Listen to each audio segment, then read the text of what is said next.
Émission un peu particulière aujourd'hui, on est au direct de chez Vodif et justement on va faire le point sur le marché des Porsche. Donc on va parler des codes de 911 de toutes les générations, on va parler des Macan, des Boxster, des Taycan et on a la chance d'avoir Éric Vogel qui est l'invité, ne loupez pas son intervention. Mais en fait c'est un des plus gros faiseurs de Porsche d'occasion. Donc en fait lui il est sur le terrain, donc d'avoir ses retours c'est intéressant. On reparlera également de la stratégie de Porsche qui rétropédale un peu sur l'électrique, ce qui comprend avec les chiffres un peu moins bons sur l'électrique chez tout le monde qu'anticipé. Tu vas nous parler d'une étude du Bon Coin, tu vas nous parler d'un record de vitesse d'une voiture chinoise dont tout le monde a sans doute entendu parler cette semaine. Un petit peu de Lexus aussi. Oui. Et ben on démarre. Et du Salon de Lyon. Salon de Lyon. Et puis surtout, on est quand même dans notre showroom favori. Et on ira choisir une voiture. On vous fera visiter le showroom et on ira choisir une voiture. Et là, pour le coup, on va peut-être s'écarter des 911. Cédric a dit c'est moi qui... pas Cédric. Eric a dit que c'est moi qui régale. On choisira ce qu'on veut. Allez, bonne vidéo.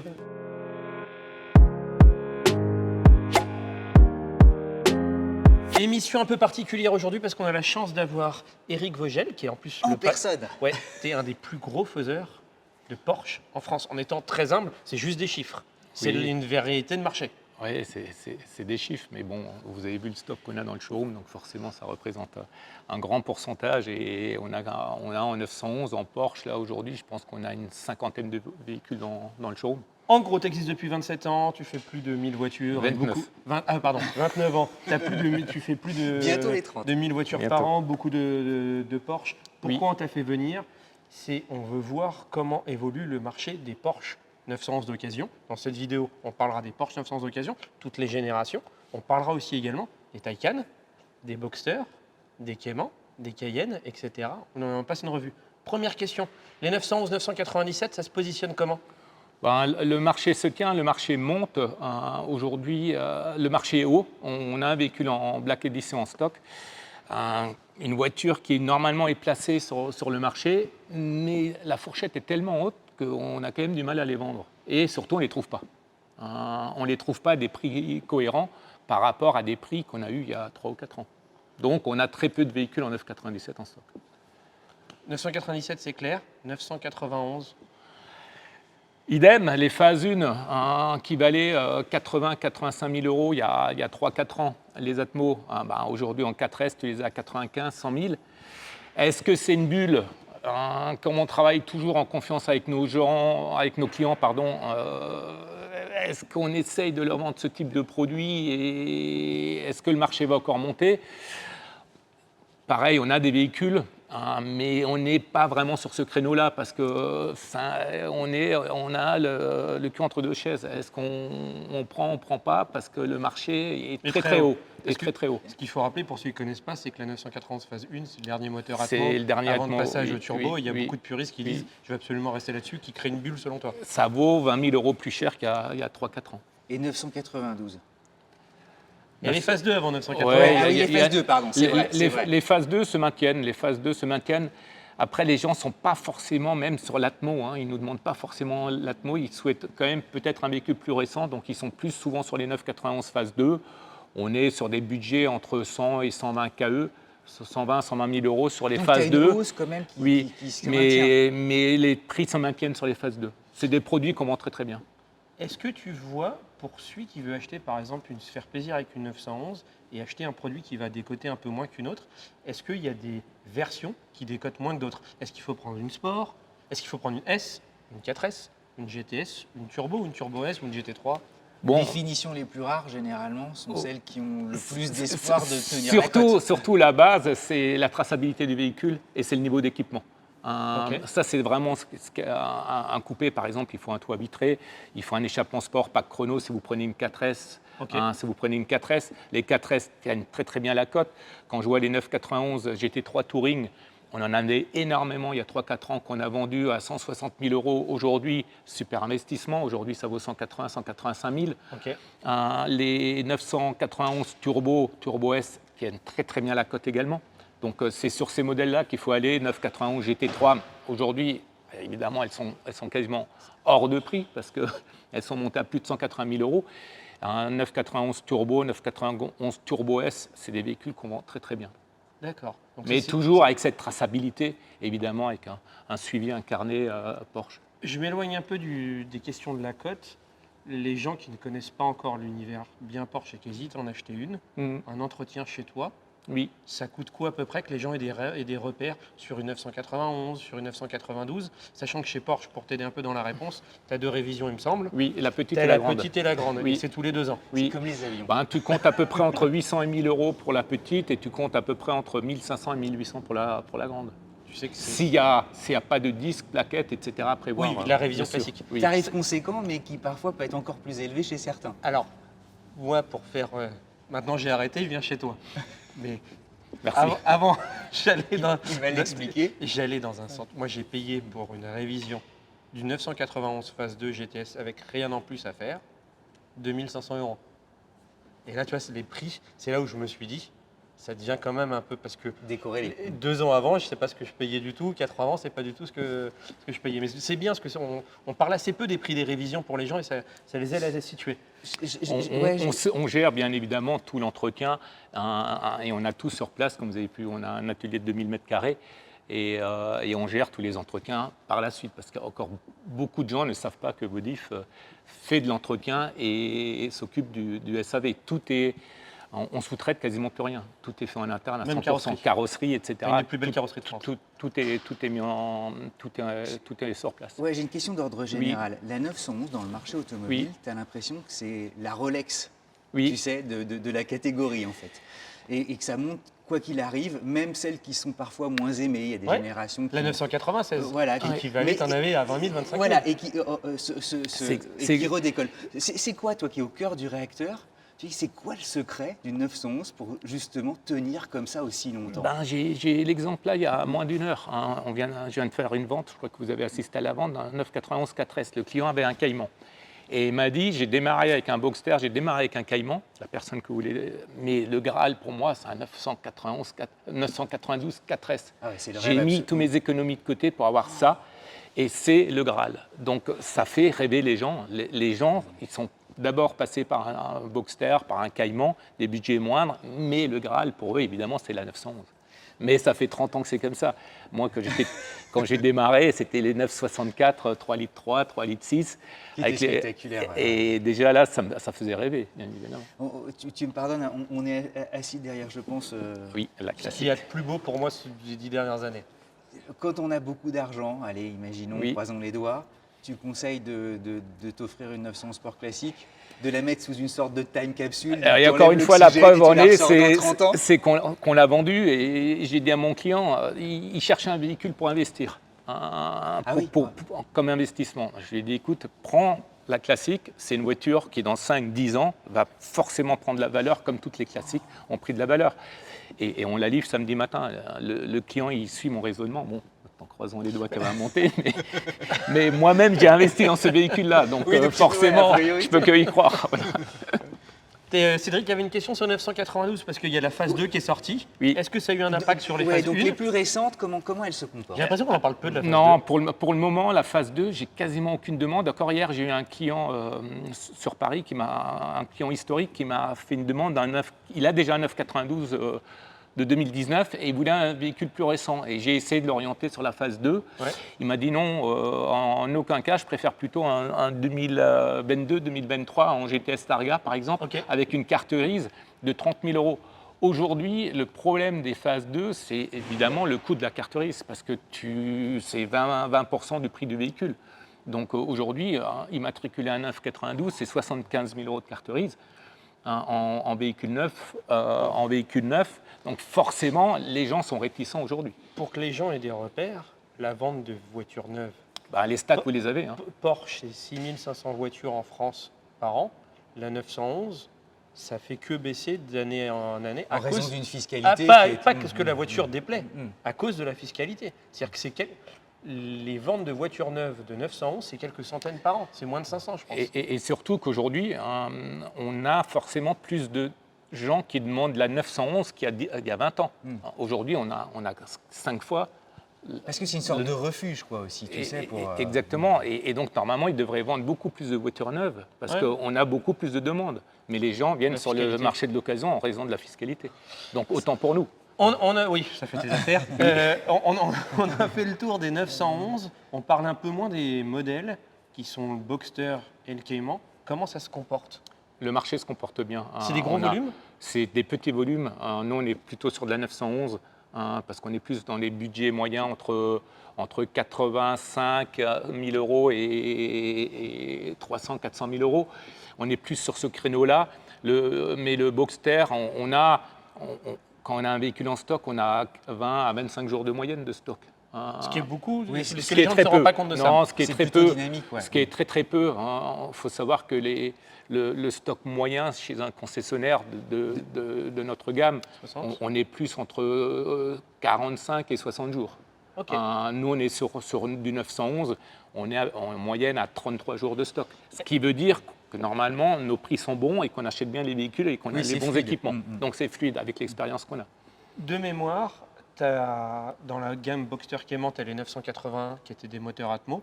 Tu as les 718 qui sont des moteurs turbo. Oui. Est-ce que tu vois un Tu qui sens tient l'amoureux de 911 qui plus, parle. là, pour le coup, le Boxster. Oui, des moi, Boxster qui étaient pas dans la Boxster, voiture, c'était pardon. vraiment pour moi un Graal. j'avais On un a tout Il y en ce a un qui est qui tient plus que l'autre. la Boxster S de la 981, la Boxster S tient très très bien la cote, une cote très très haute, très compliquée à trouver.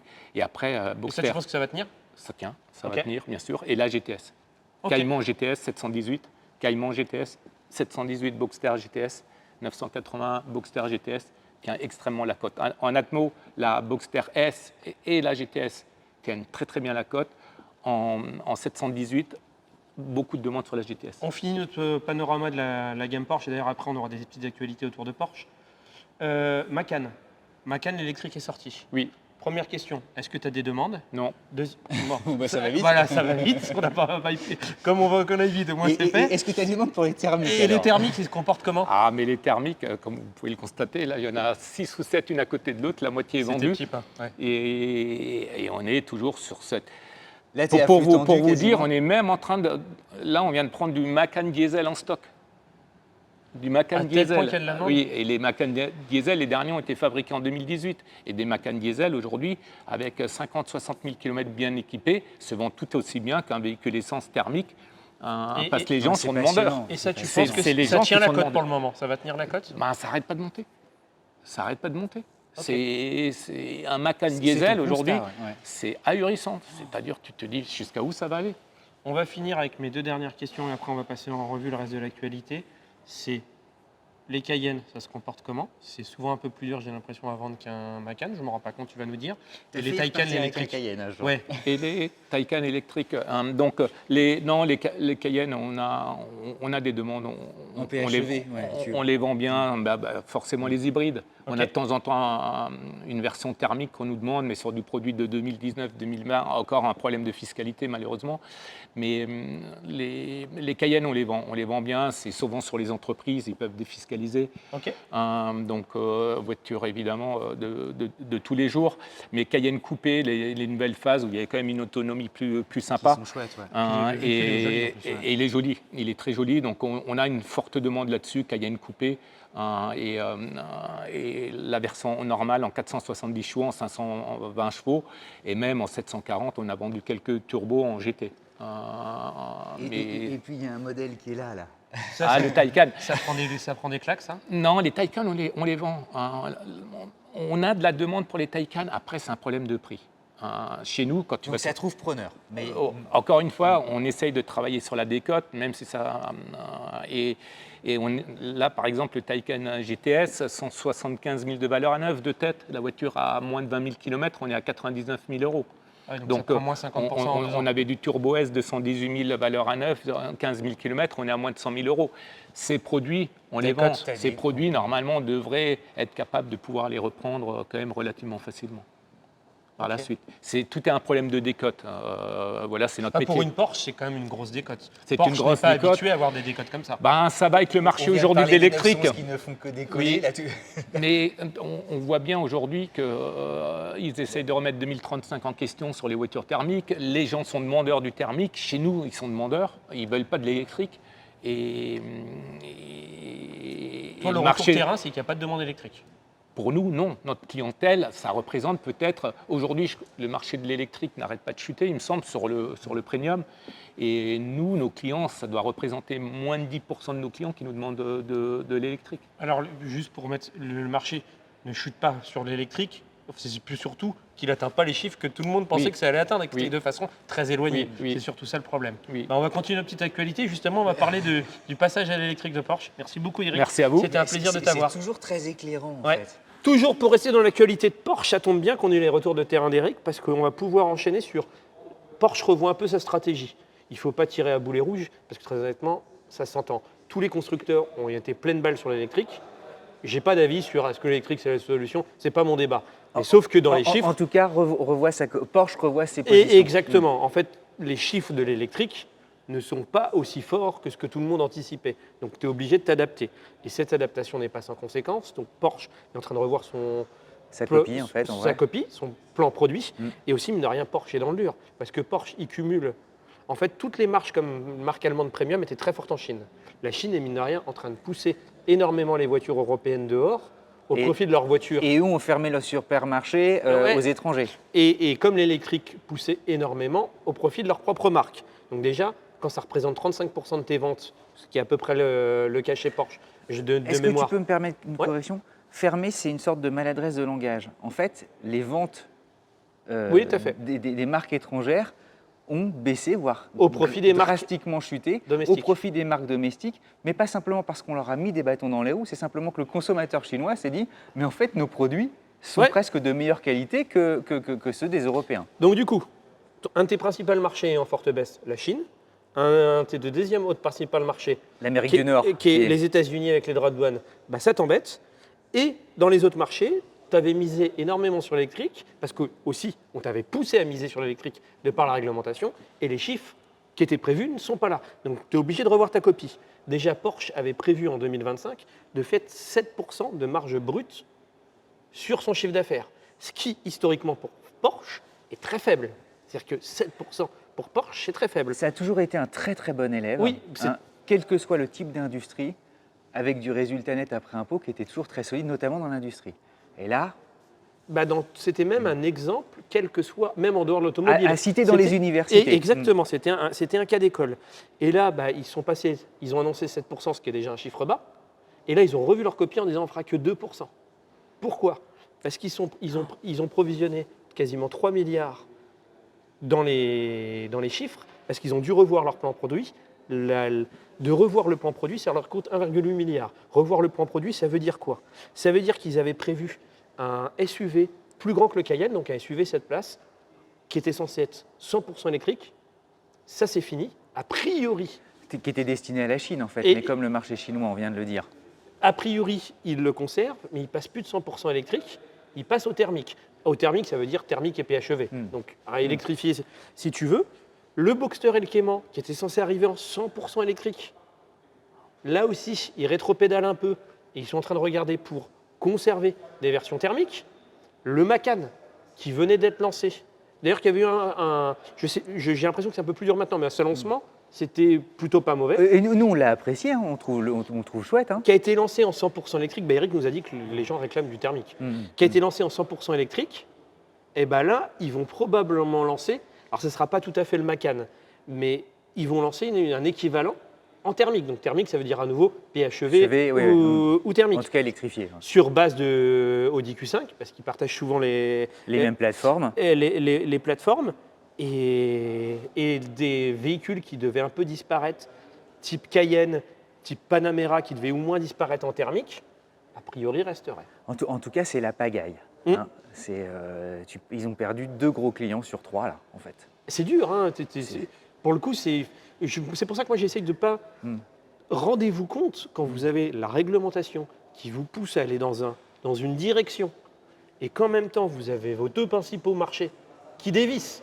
En fait, tu te rends compte que toutes les raisons du dévissage ne sont pas dans leurs mains. C'est pas qu'ils ont fait des.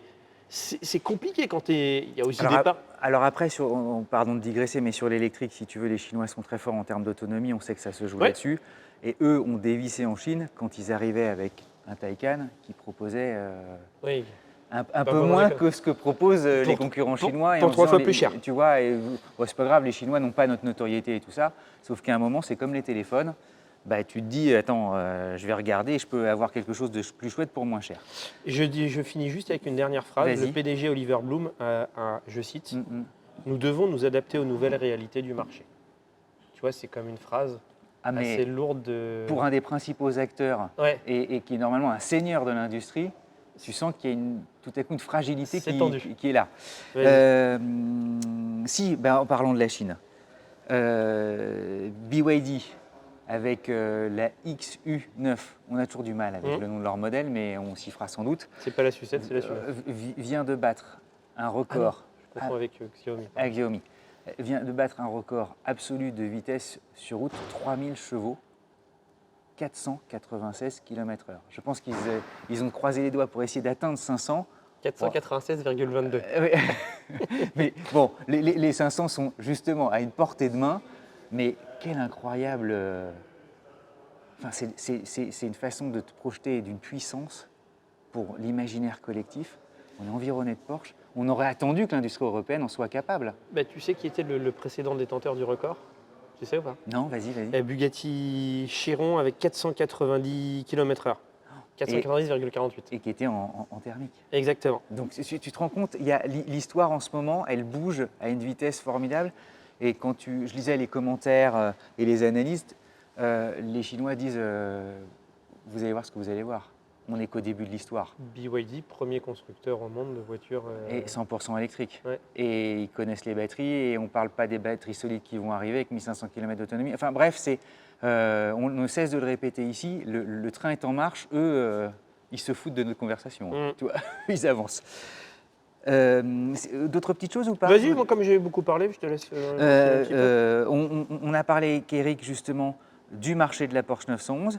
Le Bon Coin vient de publier ses études sur le marché des voitures d'occasion, tout modèle confondu. Oui, où j'ai travaillé. Qu'on salue d'ailleurs. Et le tarif moyen des modèles diesel est en baisse. Le prix moyen, c'est 17 324 € pour être très précis, en baisse de moins 966 € par rapport à l'année précédente. Les voitures à essence, le prix moyen des transactions, c'est 17 937 €, moins 670 € par rapport à l'année précédente. Et diesel comme essence représente 90% des petites annonces. Je pense qu'il y a un filtre où tu as dû passer à côté. Je ne pense pas que ça va être le prix moyen. Je pense que ça va être le prix moyen des voitures en dessous d'un certain âge. Parce que c'est des prix moyens très élevés. Pour moi, c'est le prix. Alors, corrigez-moi. Oui, corrigez-nous, parce que je pense que pour moi, ça me paraît des prix. Moi, quand j'y étais, ces prix n'étaient pas ça, les prix moyens. Alors, corrigez-nous. Ouais. Moi, j'ai pris l'info brute. Peut-être que je présente. Et c'est peut-être moi qui ai tort. Si j'ai tort. Et pour les 100% électriques, le marché baisse de façon drastique. Alors, il est de 23 214 €, moins 9 438 €. C'est les chiffres que tout le monde a repris. Ah, ok. Donc, en baisse de moins 30%. Donc, tu vois, ça correspond. Énorme. Pourquoi ? Parce qu'en fait, les voitures électriques, c'est un marché totalement récent. Donc, oui, c'est tout petit volume. C'est des tout petits volumes. Il y avait des modèles très chers, notamment les Tesla, qui étaient en vente, tu sais, neufs, ça valait 50 000. Donc, tu les revendais 30 000 en occasion. Et c'est un marché qui était très, très élevé. Tu avais les premiers Taycan, des voitures qui valaient plus de 100 000 €. Aujourd'hui, tu as les premiers entrants en occasion qui ont 1 ou 2 ans de modèles qui sont... C'est-à-dire que ça prend des codes de fou. En fait, tu as les petites voitures électriques qui arrivent et qui, elles, évidemment, ne valaient pas 100 000 € quand elles étaient neuves. J'ai compris ton point. Tu comprends ? Oui, tu as raison. Elles étaient vendues parfois à 25 000. Tu as notamment des premières R5 et tout ça qui arrivent. Et résultat, boum, tu as aussi On est passé d'un marché de grande berline, en gros, à des voitures très chères. Qui étaient rares à des voitures de volume. Exactement. Donc là, ce qui explique évidemment la baisse aussi importante. Mais résultat, le marché de l'occasion connaît des variations tarifaires comme il n'en avait pas l'habitude. Okay. Voilà, c'était juste pour vous faire. Et si je me suis trompé, n'hésitez pas à me corriger. Oui, sur le panier moyen, ça me paraît un peu. C'est pas les chiffres que j'avais quand moi j'y travaillais, donc je suis très ouvert aussi à voir ça. N'hésitez pas. Peut-être que certains peuvent nous dire aussi, on constate donc une baisse sur le prix des diesels et sur le prix de l'essence. Chacun s'interroge, il y a plein d'analyses, je vous conseille d'aller lire. Moi, j'ai pas de conviction là-dessus. On va terminer avec 2 petites actus avant d'aller choisir des voitures. C'est foncez au Salon de Lyon. Donc nous, on a été au salon de Munich, c'est là où il y avait les grosses nouveautés. Donc si on va au salon de Lyon, ça va faire un peu doublon. Donc on n'y va pas et puis on ne pouvait pas. Mais en tous les cas, c'est bien. C'est un salon Français, donc c'est bien. A priori, il est bien tenu. C'est un salon pour faire des ventes. Donc c'est pour ça qu'il y a beaucoup de marques qui y vont parce que le coût semble modéré. Je n'ai pas été dans les détails de combien coûte un stand. Mais en tous les cas, il a ouvert hier. Il est ouvert jusqu'au 28 septembre. Il y a 55 constructeurs qui ont joué le jeu. Si ça vous avez envie d'y aller pour vous rendre compte des nouvelles gammes, etc., les prix tournent autour d'une dizaine d'euros en prix d'entrée. c'est un salon vraiment dédié à la vente. Mais ça a fait un peu penser au salon de Bruxelles qu'on avait beaucoup aimé. Exactement. Et il y a 65 000 m², donc il a grossi de 30%, 55 constructeurs. C'est plutôt pas mal. Plutôt chouette. Et en plus, ce n'est pas une course à l'échalote à celui qui a le plus beau stock. Tout le monde semble un peu logé à la même enseigne. Si vous êtes de la région et que vous avez envie d'y aller, et qu'on peut donner un petit coup de pouce à rappeler que ce salon y va et les aider à drainer un peu de monde, on le fait avec grand plaisir. Pour donner des repères, en fait, c'est le plus grand salon français aujourd'hui. Oui. Alors, on va dire, il y a le mondial, Mais le mondial, justement, de par son nom, joue dans la catégorie internationale. Exactement. Voilà, comme Munich. Et les constructeurs sont plus enclins à aller dans les salons internationaux et à montrer, évidemment, puissance et gloire à la planète entière. Parce que là, c'est de la notoriété. Là, le salon de Lyon, encore une fois, pardon de se répéter, est davantage dédié, bien justement, à plusieurs concessionnaires qui se réunissent et qui disent voilà notre showroom. Dernière petite news avant qu'on aille choisir les voitures, les Automobile Awards, qui est dans sa 8e édition, dont on est super fier partenaire. Et content. On a un prix du design sans borne, donc nous on doit élire la plus belle voiture, pas la meilleure voiture, parce que c'est simplement sur le design. Lionel Robert, que vous allez voir de temps en temps sur la chaîne, vous l'avez vu qui là, est présentateur sans borne, le mois dernier, il viendra de temps en temps, pas un rythme non plus effréné parce qu'il a pas mal de choses à faire aussi. Eh bien, il y a la nouvelle édition. Vous pouvez aller sur le site des Automobile Awards, je vous mettrai en lien sur la description. Et le prix le plus important, qui est le prix de la voiture de l'année, est en fait élu par vous. Donc vous avez la parole, il y a 28 modèles, on vous met le lien en description. Allez voter et donnez votre opinion. L'année dernière, avec 42% des suffrages, c'était la R5 je souris parce que moi j'ai qui une avait gagné. favorite. Ah bon? Tu vas pas nous le dire. Dites-nous en commentaire quelle est votre favorite à chaque vous. voix compte. Dites-nous en commentaire quelle est votre favorite à vous. Et dites-nous en commentaire, ceux qui nous suivent vraiment assidûment, quelle est la voiture que vous pensez pour laquelle Cédric voterait. Je serais curieux de voir ce que vous allez anticiper par rapport à Cédric. Parce que même moi, je ne sais pas pourquoi tu voterais. Allez, on va choisir une voiture. Et quelle bagnole, je peux te dire. Alors, tu ouvres le feu ou pas? Allez, vas-y, il faut que tu prennes la GoPro quand même. Ah bon, pardon, hop, on y va, pardon Alain, pardon, pas sur la tête. Alors, comme vous l'aurez compris, moi, probablement, des meilleurs essais que j'ai fait depuis qu'on a lancé la chaîne, la Sport Classique à ma préférence. On l'a déjà essayé, donc je vais pas la. Je fais une Cédric Fréour. Je suis en train de vous faire, j'aurais pu choisir celle-là, mais je choisis pas celle-là. Elle est déjà vendue, arrête de... Et intérieur en bois, foncé, intérieur en bois. Arrête de rêver. Une voiture que je pense, ça j'adore. Mais ça, vous l'avez déjà vu il y a 15 jours, en fait, on est venu il y a pas longtemps. Mais t'as vu comment ça s'est renouvelé en 15 jours? Ça, je trouve ça magnifique. Ça, j'adore. En bleu foncé et tout, c'est vrai que c'est... Mais sauf la capote, il paraît que c'est un peu dur à... Oui, ça demande de la manipulation. Je sais que ça va râler. Je sais pas pourquoi, j'ai une fascination pour ça. Mais tout le monde l'adore, on est Ah ouais. Ça a été d'ailleurs un des premiers essais sans borne avec Jean. On était hyper contents. Ce petit range PHEV. Le verre anglais foncé métallisé sublime. Citadine par excellence. Avec un intérieur... Ouais, en fait, moi j'aime cette voiture pour l'intérieur. On prend du temps, tant pis. Allez, on prend du temps, faut s'émerveiller. L'intérieur, terre battue, je sais pas comment ça s'appelle. Terre de Sienne peut-être. À l'intérieur, vous vous rendez pas compte.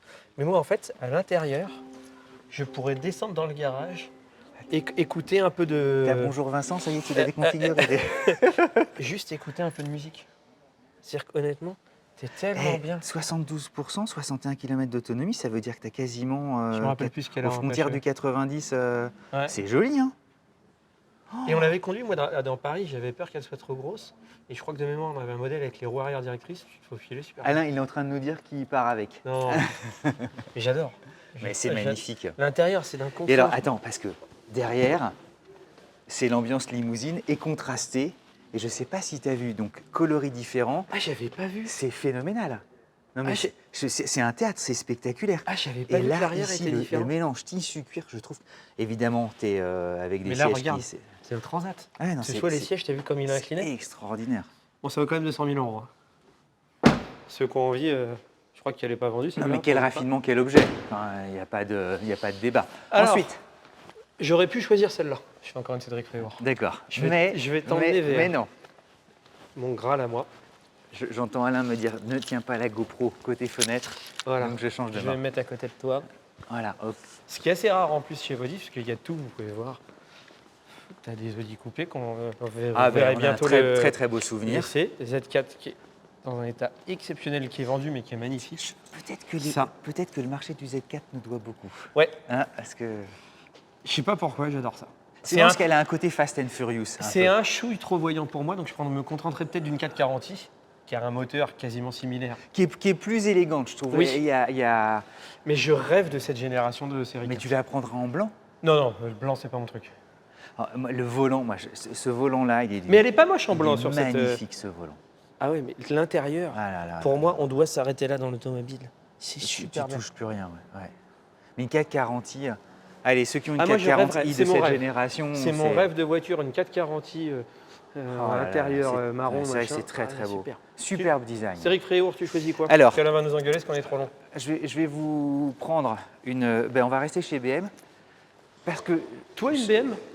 Non, et pourquoi? Parce que ça, cette génération de série 5, elle m'a toujours plu.